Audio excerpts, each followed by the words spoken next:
Pozdravljeni na današnjem predavanju v okviru projekta Znanost na cesti. Jaz sem Lea Udovč, novinarka Slovenske tiskovne agencije, z mano pa je dr. Boštjan Končar. Lepo pozdravljeni, dr. Končar. Pozdravljeni. Današnji dogodek je še posebej edinstven, in sicer zato, ker poteka skoraj natanko 6 let za prvim predavanjem v okviru projekta Znanost na cesti. Tema predavanja pa je bila takrat 22. maja, prav tako kot danes, fuzija. Takrat je o fuziji spregovoril Luka Snoj, danes pa je z nami njegov sodelavec Boštjan Končar. Dr. Boštjan Končar je raziskovalec na odseku za reaktorsko tehniko Instituta Jožef Stefan, je tudi vodja Slovenske fuzijske asociacije in tudi nacionalni koordinator Evropskega fuzijskega programa Eurofusion. Danes bova govorila o fuziji, ki jo včasih zamenjujemo s fisijo, ki pa se uporablja v sodobnih jedrskih reaktorjih. Pa vendar gre pravzaprav za popolnoma nasprotna procesa. In medtem ko danes na svetu obstajajo skoraj 450 oziroma približno 450 jedrskih elektrarn, pa poznamo samo eno fuzijsko elektrarno, pa še ta se ne nahaja na Zemlji. Dr. Končar, kje torej najdemo edino delujočo fuzijsko elektrarno? Ja, to je res, to drži. Zaenkrat je v našem Osončju edina elektrarna, ki deluje sonce. Naj še omenim, da ni takšna razlika med fuzijo pa med fisijo, ne. V obeh primerih gre za sproščanje ogromne količine energije in pa ki jo povezuje pač tista slavna enačba E je mc kvadrat. No, na Soncu, torej odkar je človeštvo odkrilo, kaj je tista energija, ki napaja Sonce, torej fuzija, na Soncu poteka zlivanje lahkih jeder vodika. In pa Sonce ima ogromno maso in s tem tudi ogromno gravitacijsko silo in to je tisto, kar omogoča, da že milijarde let na Soncu pač se Sonce napaja in nam daje to energijo, ki jo danes koristimo.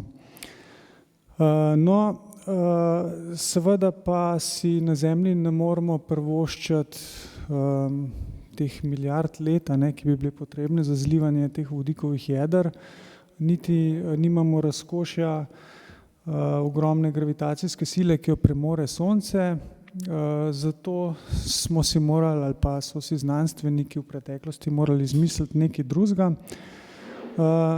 No, in sicer ugotovili so, da je najbolj verjetna reakcija, ki jo lahko naredimo na Zemlji, zlivanje dveh jeder, dveh izotopov vodika, to sta triti in pa deuterij. No, deuterij ima samo torej se razlikuje od vodika pri tem, da ima en nevtron dodaten, medtem ko ima triti dva, rečemo mu tudi super težki vodnik. No, in če te dva izotopa z veliko hitrostjo trčimo skupaj, torej da premagamo to odbojno silo, ki deluje med njima, potem za kratek čas nastane helij 5, no, to je tule v sredini. Kot seveda helij 5 je nestabilen in na koncu dobimo izredno hiter nevtron in pa helij, ki oba seboj nosita izredno veliko energije. Predvsem nevtron je tisti, ki ga lahko potencialno na Zemlji izkoriščamo za pridobivanje električne energije. Deuterija je v naravi dovolj, najdemo ga v morski vodi. No, medtem ko tritija v naravi ne najdemo, zato ga moramo pridobivati umetno. In sicer dobimo ga tako, da tale nevtron, ki nam je ostal od prve reakcije, zopet z veliko hitrostjo zaženemo v litij, no, tega litija pa je dovolj v zemeljski skorji in pri tem dobimo zopet triti in pa helij, ki je neškodljiv. Triti pa ponovno potem trkamo z deuterijem in zopet lahko pridobimo ogromne količine energije. No, O fuzijski energiji pa se pogosto govori tudi kot o svetem gralu energetike, saj naj bi predstavljala neko zalogo neomejene čiste energije. Dr. Končar, kako pa je pravzaprav zalogo goriva za fuzijsko energijo, recimo v primerjavi z drugimi viri energije, ki jih danes uporabljamo? Ja, tako kot sem že omenil, deuterij lahko pridobimo iz navadne vode. Torej, 1 liter vode vsebuje nekje 33 mg deuterija, tako da zaloge so neomejene v oceanih, lahko jih merimo v milijardah let. Tritij, kot sem omenil, tega moramo pridobiti iz litija. Pri današnjem konvencionalnem pridobivanju ga je dovolj v zemeljski skorji, no v oceanih, torej v morjih, pa ga je na voljo milijone let. No in zdaj, če si pogledamo tale diagram, ki primerja zaloge za različne energetske sisteme, vidimo na skrajni desni so zaloge goriva za fuzijo, torej za predvsem je predstavljen tule litij. No in pri vseh diagramih so v bistvu modra pa rdeči stolpec predstavljata torej minimalne in pa maksimalne ocenjene zaloge goriva, ki jih pridobivamo na konvencionalen način danes, no medtem ko rumeni stolpci predstavljajo pač nove zaloge. No in vidimo, da je litija torej ob današnjem pridobivanju, če uporabljamo samo litij 6, ki ga je na voljo recimo iz naravnega litija le kakih 7%, ga je na voljo nekje za 1000 let, medtem ko če ga bomo začeli pridobivati iz vode, so zaloge neomejene, skoraj lahko merimo v milijonih let, kar pa je bistveno več kot pri ostalih virih energije. No, recimo tukaj vidimo levo od litija so zaloge goriv za današnje fizijske reaktorje, torej za oplodne in pa za konvencionalne. No, skrajno desno te trije, oziroma skrajno levo te trije stolpci so zaloge fosilnih goriv, ki pa jih merimo nekje med 100 do nekaj 100 letih. Seveda si ne želimo do konca izkoristiti vseh teh virov, saj v bistvu predstavljajo vir CO2 in pa škodljivih toplogrednih plinov, ki pa seveda jih fuzija ne proizvaja. Ja, kakšna je pa potem poraba goriva, recimo, če primerjate fuzijsko elektrarno in kakšno drugo elektrarno, recimo termoelektrarno?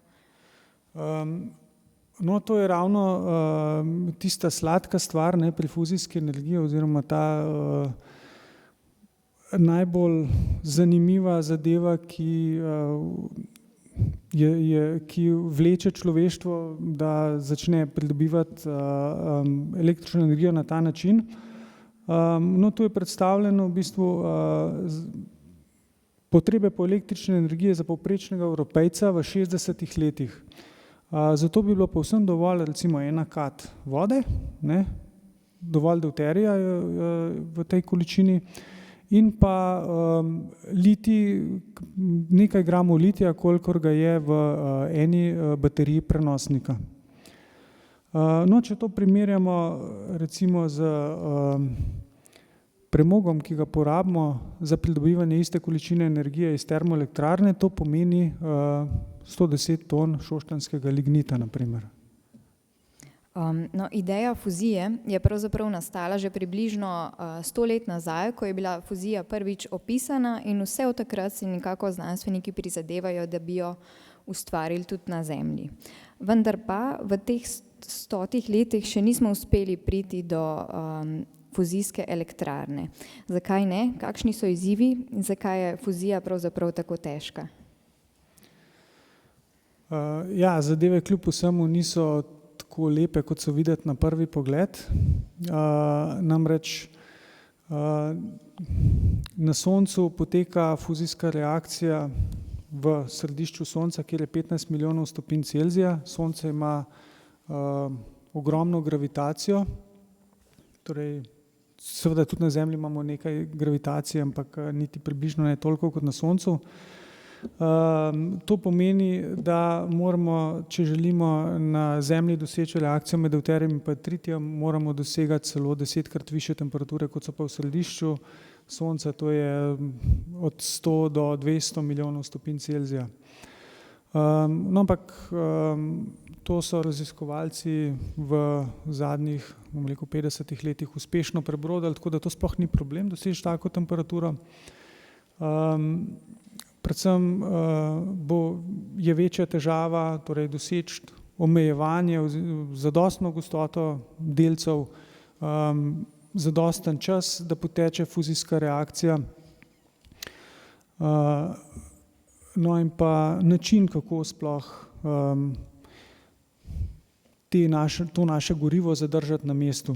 No, zdaj, če mi zadevo segrejemo, če to naše gorivo segrejemo na tako visoko temperaturo, potem seveda nimamo več niti tekočine, niti plina, ampak preidemo v 4. agregatno stanje, ki ga imenujemo plazma. To ni plazma iz krvi, mogoče, da ne bi zamenjali, ampak gre za eno tako, torej atom razbijemo pač na pozitivne delce in pa na elektrone, tako da je plazemska juha mešanica pozitivno in pa negativno nabitih delcev.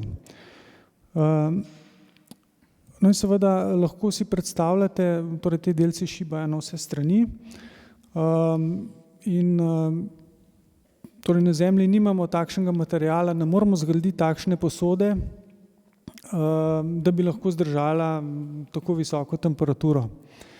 No, zato si pa lahko pomagamo z samo lastnostjo teh naših delcev, ki so nabiti, kot sem omenil.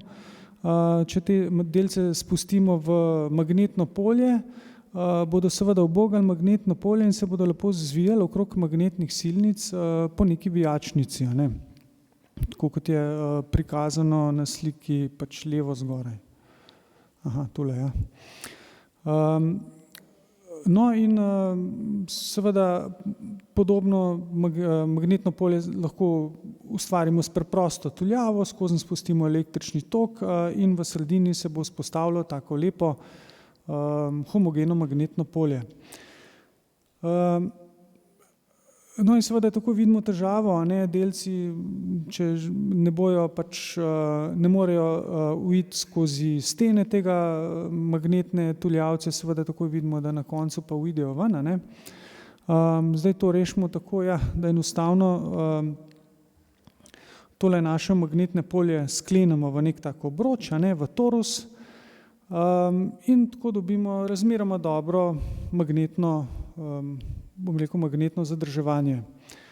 No, seveda, ki pa ni idealno, Samo po sebi, torej zaradi same oblike, je magnetno polje pač gostejše na sredini, krogi so krajši in pa redkejše na robu. Zato moramo nekako, delci bodo neizogibno potem v takšnem toroidnem polju bodisi pobegnili ven, skozi stene zopet. No, to pa lahko rešimo tako, da se delci nahajajo malce na notranji strani in malce na zunanji strani, torej potrebujemo nekakšno heliodalno polje, to se pravi, da se delci lepo uvijajo, kot neka kača okrog tega torusa, No in zdaj tole magnetno polje po velikem krogu, smo ustvarili, zdaj težava je pa ustvarjati to magnetno polje po malem krogu, da se lepo skupno magnetno polje zvija okrog tega obroča. No in to pa naredimo tako, da vstavimo na sredino transformator, podoben transformator, kot ga imate, pač deluje na podoben princip kot v vsaki ulici, pretvarja visoko napetost v 220 voltov. No, tukaj imamo tudi na primarnem navitju, na tisoče navojev in na sekundarnem navitju pa predstavlja plazma in skozi to pač se vzpostavi inducira zelo visok tok v megaamperih in ta pa ustvari polje po tam malem krogu. Torej to zeleno vijačnico, to predstavlja pač to magnetno polje. In ko to naredimo, uspemo doseči pač relativno solidno magnetno omejevanje, da nam pač delci ne pobegnejo ven iz naše magnetne komore. No in takšen tokamak so leta 1958 sta odkrila dva Rusa, ne, tukaj je še po rusko napisan, kaj to pomeni.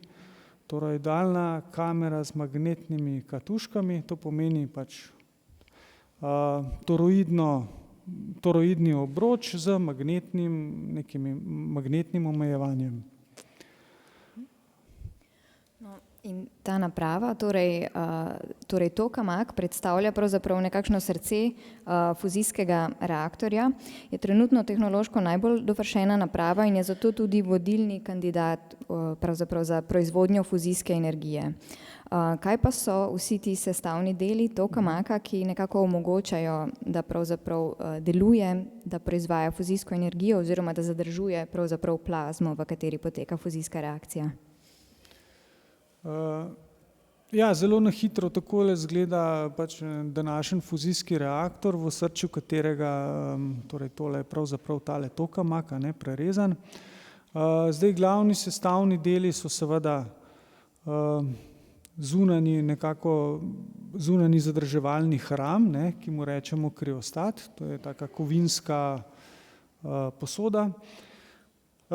Potem je tu vakuumska posoda, v kateri se nahaja naša plazma. Okrog te vakuumske posode so toroidne magnetne tuljave, to so te v obliki D-ja. Potem so poloidne magnetne tuljave, so potem v velikih krogih okrog, te so namenjene za oblikovanje plazme. No, tole je tale centralni elektromagnet, ki skrbi za induciran tok v plazmi in pa za vrtenje teh delcev v heliodalni obliki. Potem so tu še dve zelo pomembni komponenti. Prva je obloga, v kateri proizvajamo triti in pa v kateri se dejansko dogaja pretvorba fuzijske energije, torej energije nevtronov v električno energijo. V ITER-ju to še ne bo, ampak v pravi elektrarni pač. No in na tejle spodnji strani je komponenta, ki se reče diverter, to je pravzaprav ene vrste izpušni sistem tega fuzijskega motorja, ki skrbi za to, da se plazma čisti, da se odpadni delci in pa odpadna toplota odvajajo. No pa mogoče, da si bomo lažje predstavljali, za kakšno velikost pravzaprav gre tukaj. Recimo tile magneti naj bi merili približno 17 metrov v višino in 9 metrov v širino, vsak izmed njih pa naj bi imel okoli 310 ton. Samo magneti. Ja, drži. To gre za zelo veliko napravo. Tukaj vidite, kakšne so dimenzije. Če ste zelo pozorni, tule spodaj je en mali človeček, no, to so pa potem zdaj dimenzije ITER-a. No, ampak kljub temu napredku pa se zdi, da se fuzijska elektrarna vse skozi nekako odmika oziroma ta cilj se vse skozi zamika. Že 50 let namreč govorijo, da bo fuzijska elektrarna dejansko nastala čez 30 let. Se pravi, ta cilj se vse skozi odmika. Pa vendarle, verjetno je v tem času prišlo do nekega napredka.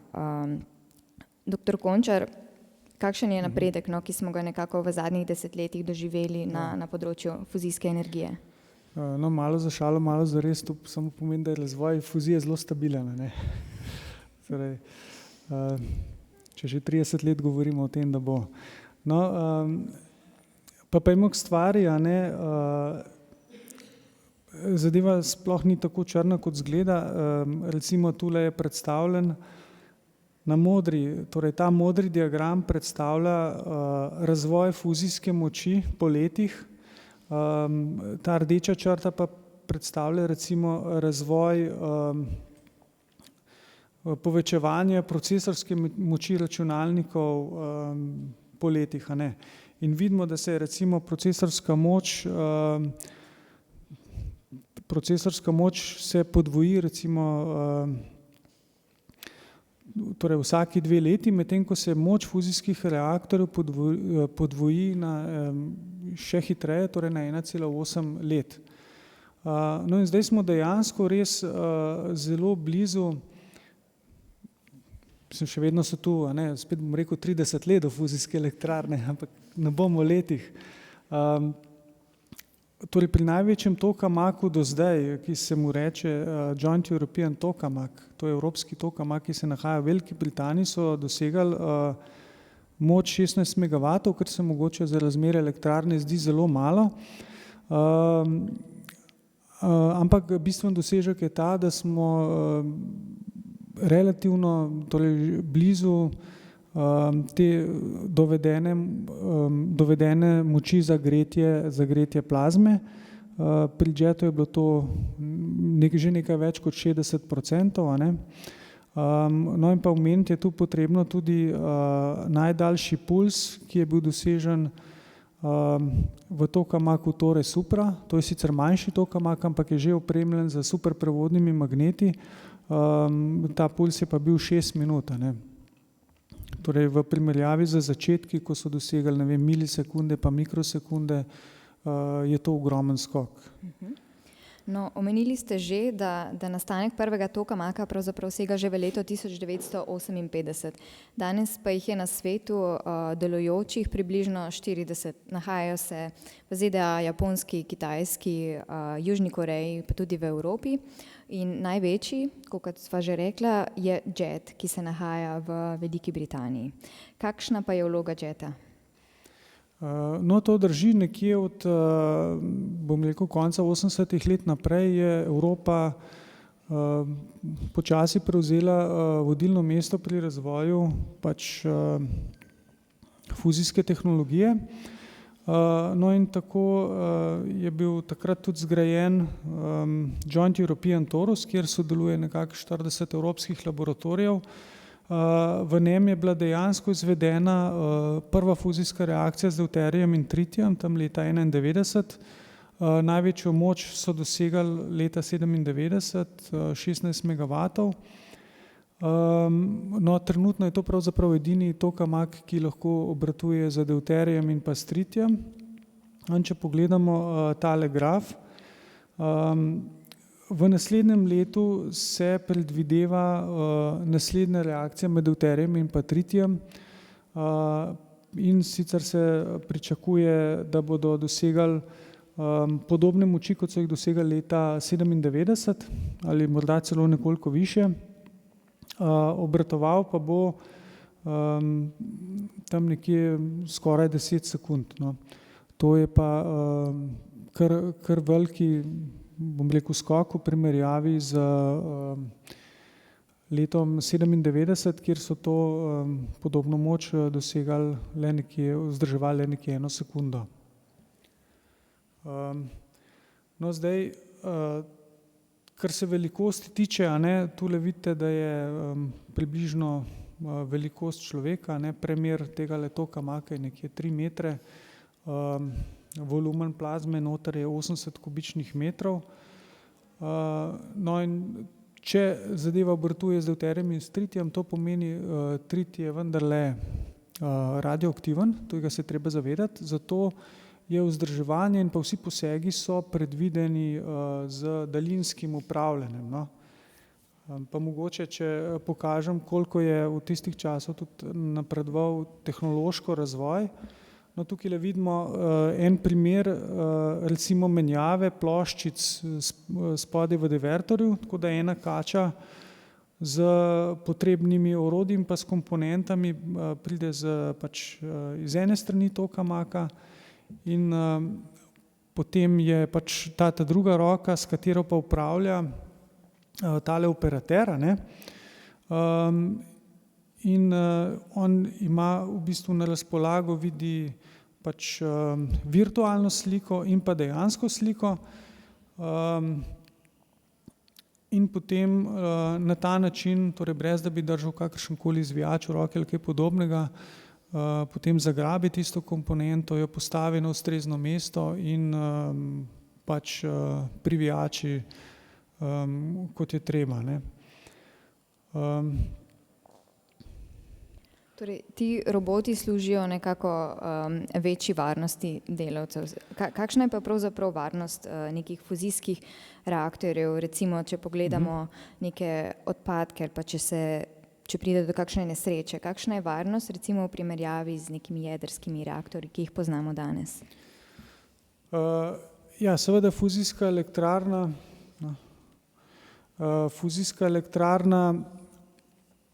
v bistvu ne bo proizvajala dolgoživih odpadkov, tako kot jedrska elektrarna. Tudi reakcija, ki poteka v reaktorju, torej gre za, v vsakem trenutku je v reaktorju prisotnih samo nekaj miligramov goriva, pri tem sicer nastaja triti, ki je radioaktiven, je beta sevalec, vendar triti je kratkoživi izotop, ki ima razpolovno dobo nekje 12 let, a ne, to pomeni, da je nekje v 2-3 generacijah doseže nivo naravnega ozadja. Seveda zaradi obstreljevanja z nevtroni bodo radioaktivne tudi znotraj pač komponente reaktorja, stene, ki so sicer v začetku kažejo podoben nivo radioaktivnosti kot pa pri fizijskih elektrarnah, ampak ker se uporabljajo pač posebna nizkoaktivna jekla, bo ta radioaktivnost, nivo radioaktivnosti že v naslednjih 10 letih vsaj za 2 reda velikosti nižji kot pa v jedrskih, torej v današnjih klasičnih fizijskih jedrskih reaktorjih. No, eksperimenti, ki potekajo v trenutno največjem tokamak, to se pravi v JET-u, pa so ključnega pomena tudi za njegovega naslednika. To je eksperimentalni reaktor ITER, ki ga že več kot 10 let gradijo na jugu Francije. In sicer gre za enega najbolj ambicioznih eksperimentalnih projektov, v katerem sodeluje kar 35 držav. Zakaj pravzaprav potrebujemo torej nov reaktor, na kakšen način naj bi torej ITER nadgradil JET? Ja, pri tej stvari je velikost zelo pomembna, ne. Tule sem v skali prikazal približno velikost JET-a proti ITER-u, a ne. Volumen plazmske juhe je nekje 80 megavatov, 80 kubikov, a ne.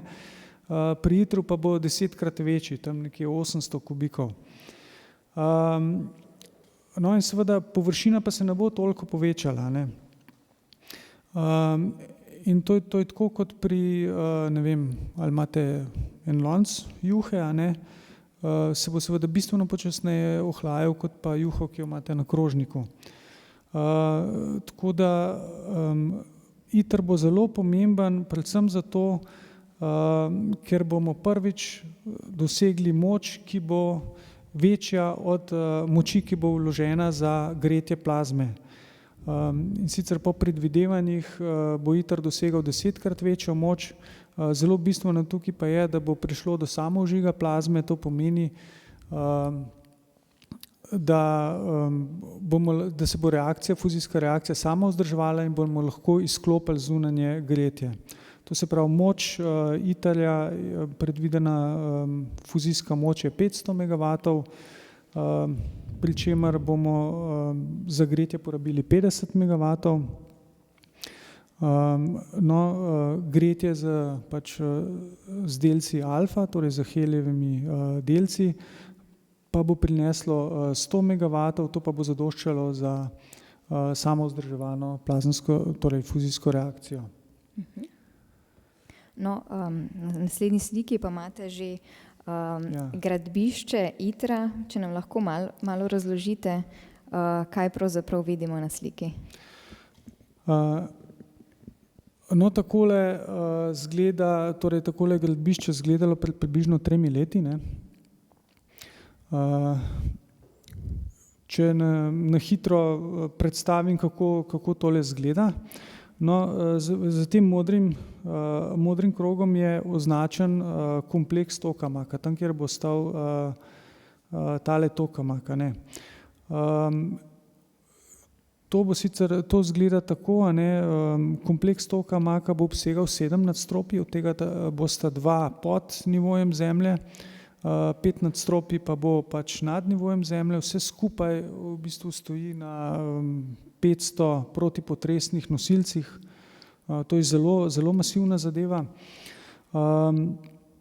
No, tule pred kompleksom tokamaka je montažna hala, kjer se vse skupaj dogaja, tam bojo sestavljali komponente in jih potem zaželjavi postavili noter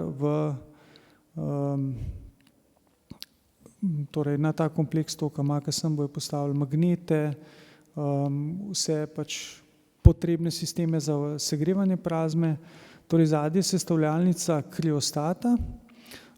Kriostat je tisti kovinski obod zadrževalnih ram, tisti, ki poznate malo bolj jedrsko elektrarno, ne.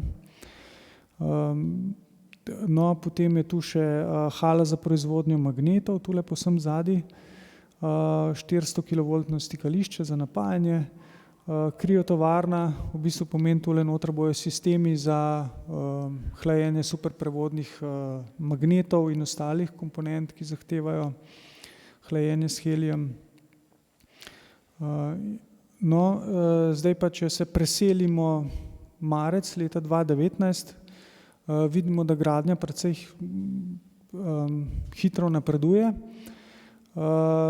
Torej, če smo včasih bili malce zaskrbljeni, ja, z ITER-jem se nič ne dogaja, saj se ne bo nič zgodilo, ne. Zdaj vidimo, no, tukajle so že prišli v bistvu 3 nadstropja nad nivo, bom rekel, nad nivo zemlje, manjkajo jim še 2 nadstropja pravzaprav tega betonskega dela in potem zdaj so že začeli v bistvu vgrajevati tale spodnji obroč je že del kriostata, to se pravi oboda tega kompleksa tokamaka. Tako da jaz sem prepričan, ITER bo, zaenkrat se še celo zdi, da bo dejansko res do leta 2025, da bojo vsa dela zaključena in bomo takrat v resnici spremljali zagon prve plazme, ampak tudi če temu ne bo tako, torej ne bo to nobena bistvena težava, no. No, leta 2025 sledi vžig prve plazme, kaj pa potem 10 let kasneje se tudi omenja še en zelo pomemben mejnik? Ja, najpomembnejši mejnik bo v bistvu 10 let kasneje, recimo obratovanje z deuterij-tritijevo plazmo, ne, takrat, kjer bomo res dosegali fuzijsko reakcijo na polni moči, no, to je pa tisto, v bistvu to, kar nas najbolj zanima.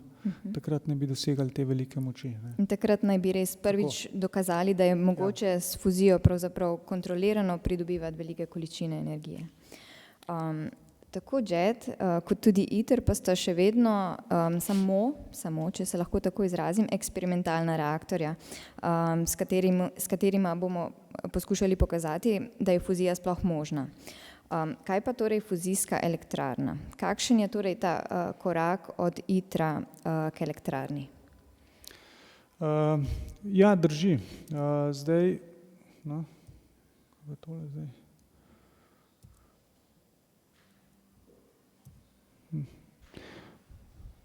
Nekaj me zafrkava. No.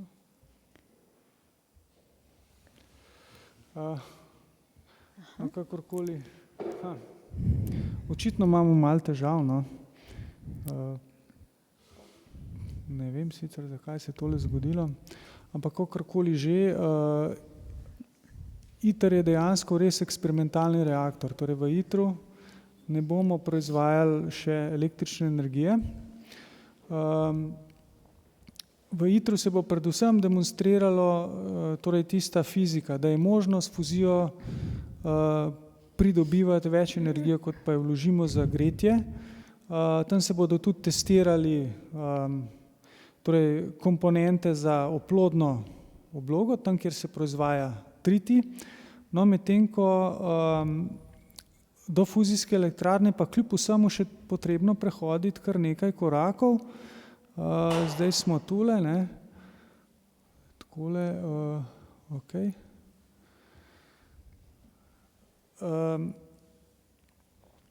No, to pomeni, če si pogledamo malce primerjavo velikosti, a ne. Zdaj ITER bo dosegal, bo nekje premer plazme je 6 metrov, a ne, puls se bo meril v minutah, torej še vedno bo to pulzni reaktor. Moč bo 500 megavatov, medtem ko naslednji korak na poti od ITER-a je demonstracijska elektrarna, torej, ki rečemo demo, a ne. To ne bo toliko večji reaktor kot pa ITER, vendar bo dosegal že skoraj stabilno obratovanje, torej pričakuje se pulzno obratovanje še vedno s pulzom 2 uri. Termična moč fuzijska bo 2 gigavata, volumen plazme bo približno 3-krat večji kot pa pri ITER-u, no in pa prvič bo tudi demonstriral, da je možno proizvajati elektriko. Na tej poti pa je še kar nekaj stvari potrebno še razrešiti, predvsem je to obsevanje materialov in pa stabilnost plazme, torej nekih velikih prebojev ta fuzijska elektrarna ne bo dovoljevala. Kdaj pa naj bi demo nekako bil vzpostavljen? Katera letnica se omenja in kaj so recimo tisti izzivi, ki nas potem ločijo še do prave fuzijske elektrarne? Ja, to zelo nerad napovedujem neke letnice, zdaj včasih se omenjala letnica 2040, zdaj se omenja letnica 2050, a ne. Ampak recimo, dajmo reči, da bo v drugi polovici tega stoletja. Zdaj glavni izzivi, no, če pogledamo, tule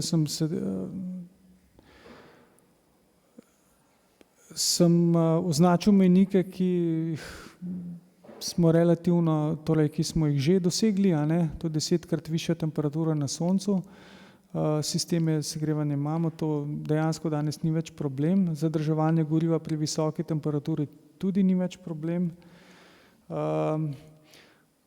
No, potrebno se bo zdaj posvetiti, a ne, načinu, kako proizvesti triti v teh oblogah stene. Potrebno bo testirati materijale bojo morali zdržati bistveno višjo nevtronsko obsevanje, kot pa bo to primer v ITER-u, a ne. Govorimo o redu velikosti, torej 10 do 100-krat višjih nivojih obsevanja materialov. No in pa mogoče bom danes omenil 2 problema, ki sta v tem primeru morda ključna. Eno je stabilnost plazme, torej fuzijska elektrarna bo morala obratovati stabilno, torej plazma, načini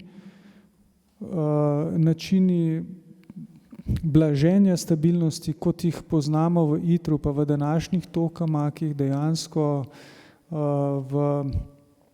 v elektrarni ne bodo več mogoči, saj bodo te preboji bistveno višji, a ne, tako da moramo posvetiti res vso energijo temu, da najdemo konfiguracije plazme, ki bodo bistveno bolj stabilne. No, naslednja druga stvar je pa diverter, no, to je pa ene vrste izpušni sistem fuzijskega reaktorja, ki skrbi za čiščenje plazme in pa za odvajanje visokih toplotnih tokov. Problem so tukaj visoke toplotne obremenitve. No, pa bi mogoče par besed, a ne, povedal o teh 2 ključnih izzivih. Zdaj, kot vidite tule na levi sliki, je Sonce, torej to je zelo lepa slika, a ne, te izbruhi pa filamenti pa turbulenca, torej je zelo je čudovita, a ne, in podobne stvari lahko opazujemo tudi na plazemski krogli današnjih tokamakov. Recimo tole je primer sferičnega toka maka v Veliki Britaniji. Seveda je zelo lepo, ampak seveda si mi teh prebojev, z temi svetlimi črtami so označeni pač preboji plazme, tam, ker ta energija dejansko prehaja na stene posode, tega si ne želimo, ne. Ker bodo v demu, torej v demonstracijskem reaktorju, te toplotne obremenitve nekajkrat višje kot pri ITER-u, seveda teh lokalnih prebojev plazme, teh lokalnih turbulenc ne bomo smeli dopustiti, zato bo potrebno najti načine, kako doseči boljše obratovanje plazme, in eden od načinov je stelerator. Torej, tokamak ima zelo dolgo zgodovino, ampak treba je vedeti, da sta se v začetku kot načinov magnetnega omejevanja pojavila dva koncepta. Eden je bil stelerator, kot vidite tukaj ima zelo neko tako komplicirano obliko zvitega torusa.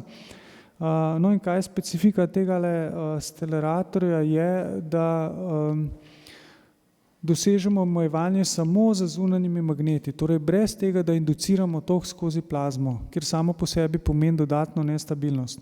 No, in takšna oblika toka maka je dejansko primerna za elektrarno, saj omogoča neprekinjeno obratovanje, torej to ni način pač induciranega vzpostavitve magnetnega polja z induciranim tokom. Je pa težava v tem, da je zelo težavno sestaviti tako magnetno konfiguracijo, tako da je dejansko razvoj tega steleratorja še precej, bom rekel, za generacijo ali pa dve v zaostanku za tokamaki, kar se zadeva ostalih sistemov in tako naprej. No, omenili ste, da je eden pomembnejših izzivov pa tudi razvoj diverterja. Zakaj pravzaprav ta predstavlja tako velik izziv za elektrarno? Ja, na prvi pogled zadeva izgleda preprosta, ne, gre pač za nekakšen izpušni sistem, ne. Kaj je naloga izpušnega sistema pri avtomobilih, je pač odvajanje izgorelih plinov in pa odpadne toplote. No, takole izgleda takšen izpušni sistem v ITER-ju, a ne, to je tole spodaj. In takle sistem je pač sestavljen iz 54 kaset, na primer v ITER-ju, vsaka od kaset ima 9 ton, a ne, lepo so takole razporejene po dnu.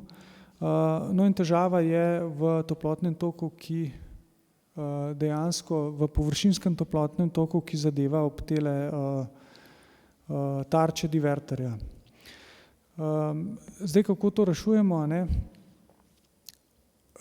Zdaj, če pogledamo primer ITER-a, fuzijska moč, skupna fuzijska moč je 500 megavatov, 80% te fuzijske moči je skrite v nevtronih, a ne?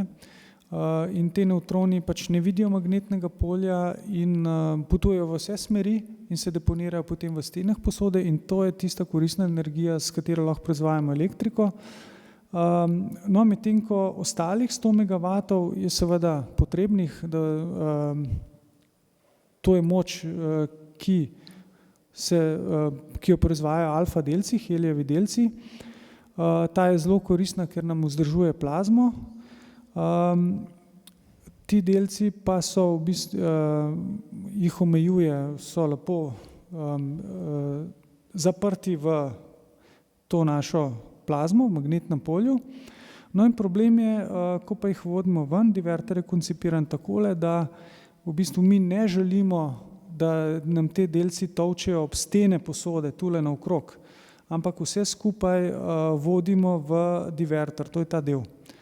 No, in ti delci pač po tej rumeni avtocesti, če tako rečem, ne, jih potem vodimo v diverter, in toplotne moči so zelo velike na majhno enoto površine. In to pomeni obremenitev nekje 20 megavatov na kvadraten meter, ne, ki jo pa potrebno zmanjšati.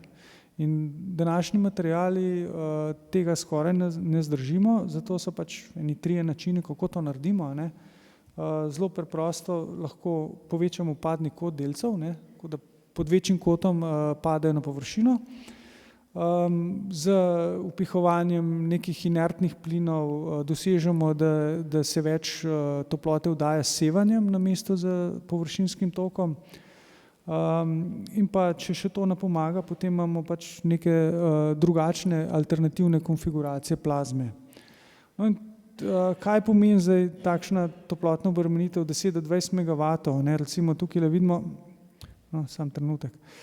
V termoelektrarni so te obremenitve nekje 0,3 megavate na kvadraten meter, v gorivnem elementu jedrske elektrarne Krško recimo so te obremenitve reda velikosti 1 megavat na kvadraten meter, no v divertorju je pa to red velikosti večja, ne, nekje 10 do 20 megavatov pri neprekinjenem obratovanju, seveda pri pulzih, ki so sicer res zelo kratki, ne, med 200 do 250 mikrosekund, torej ko v bistvu plazma prebije in vso energijo da v steno posode, pa so te obremenitve tudi preko 10 gigavatov na kvadraten meter. No.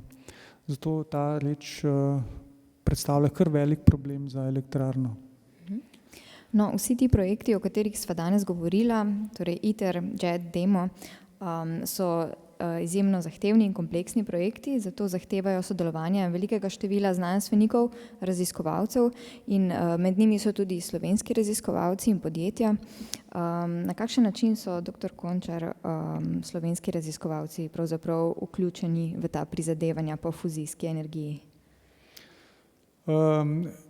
Ja, to drži, Slovenija je kar precej vpeta v te fuzijske raziskave.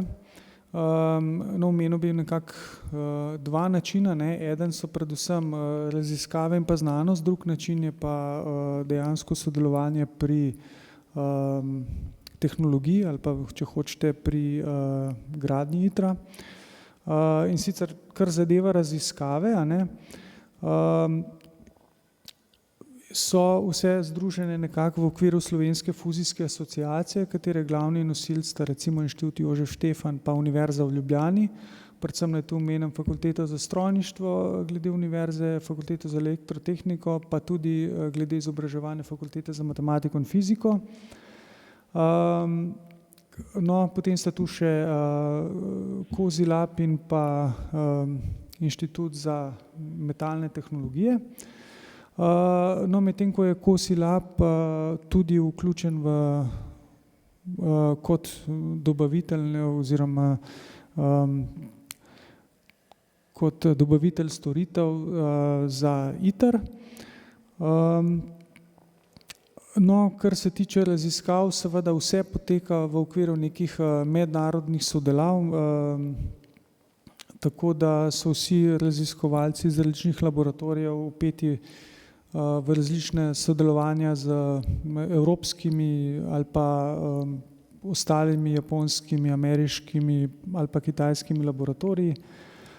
Področja, ki jih pokrivamo, so pa predvsem recimo fizika in diagnostike plazme, nevtronika, razvoj novih materialov, interakcija s plazmo, hlajenje komponent fuzijskih reaktorjev, pa modeli in sistemi vodenja plazme. Mogoče za konec samo še en tak vaš pogled v prihodnost. Ponavadi, kadar govorimo o fuziji, vedno rečemo tako, da če bomo uspeli dokazati, da je fuzija možna, ponavadi ne rečemo, ko bomo uspeli dokazati.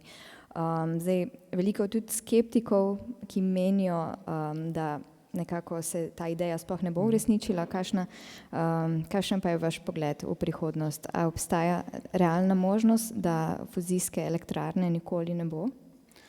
No, kar se tega tiče, sem jaz kar precej optimističen, ne. Predvsem vsled napredka, ki je bil storjen v zadnjih 5 letih, recimo, pojavlja se kar precej iniciativ, tudi različnih novih idej. No, pa predvsem vidim, predvsem me je fasciniralo recimo, da je Stellarator, ki je bil zagnan leta 2015, dosegel zelo dobre rezultate Torej praktično so teoretično napovedali preden so zagnali eksperiment, parametre plazme, ki jih bo tudi dosegel. Tako da kar verjamem, da je pravo vprašanje, kdaj bomo dosegli fuzijo, ne pa če in ko jo, torej če jo bomo dosegli. Super, najlepša vam hvala, dr. Končar, mislim, da si zasluži en aplavz.